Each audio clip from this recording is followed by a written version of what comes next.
Alors, en un an, on peut quand même faire le point. Il y avait un certain nombre de promesses et d'engagements fermes que Macky Sall avait pris, Macky Sall candidat. Et depuis un an, on n'a pas constaté un seul pas qui ait été fait dans le cadre de ces engagements et de ces promesses. C'est le coût de la vie, n'est-ce pas? C'est l'emploi des jeunes, c'est la paix en Casamance, c'est l'énergie et c'est encore beaucoup d'autres questions. Alors, les Sénégalais qui espéraient, ceux qui avaient voté pour Macky Sall, les Sénégalais qui espéraient qu'avec Macky Sall, la situation du pays allait s'améliorer, ont constaté qu'en un an, la situation du pays a empiré. Et ce qui est plus grave, c'est qu'ils ont également constaté qu'il n'y avait pas de perspective crédible. Par conséquent, le désespoir et le désarroi se sont emparés en fait des consciences des Sénégalais, de leur existence.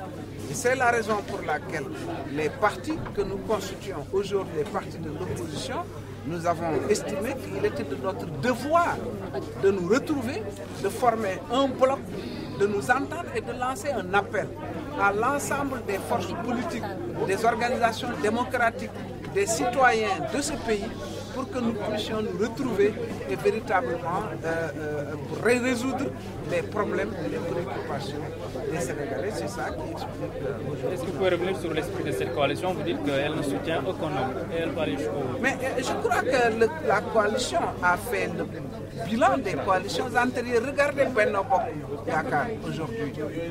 Et où est-ce que cette coalition, qui est très vaste, c'est un cartel de coalition. C'est une coalition de coalitions. Qu'est-ce que cette coalition a réglé depuis un an au Sénégal? Donc il faut aussi faire le bilan des coalitions. Nous allons nous retrouver, pour ce qui nous concerne, autour des préoccupations. J'ai dit que partout où le peuple se bat, on nous verra. Partout où le peuple exprime des préoccupations, on nous verra.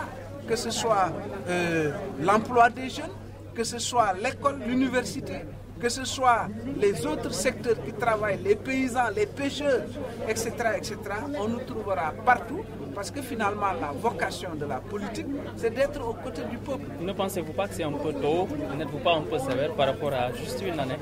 C'est la direction qui compte. J'ai donné tout à l'heure l'exemple des marchés de gré à gré. Omar Sarr a donné l'exemple des grands chantiers du président Wade.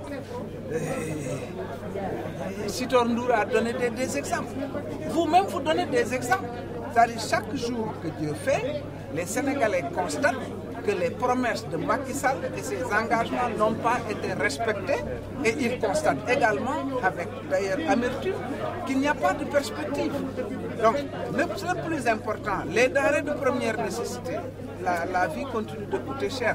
Par conséquent, ce qui est important en une année, c'est de voir est-ce que la direction elle est bonne ou pas bonne. J'ai dit que si les marchés de gré à gré avaient été divisés par 3, on aurait dit que la moralisation est en train de se poursuivre, la direction est bonne. Mais les marchés de gré à gré sont multipliés par 3. Ça aussi, c'est une direction, il faut l'indiquer. Voilà ce que nous sommes en train de faire.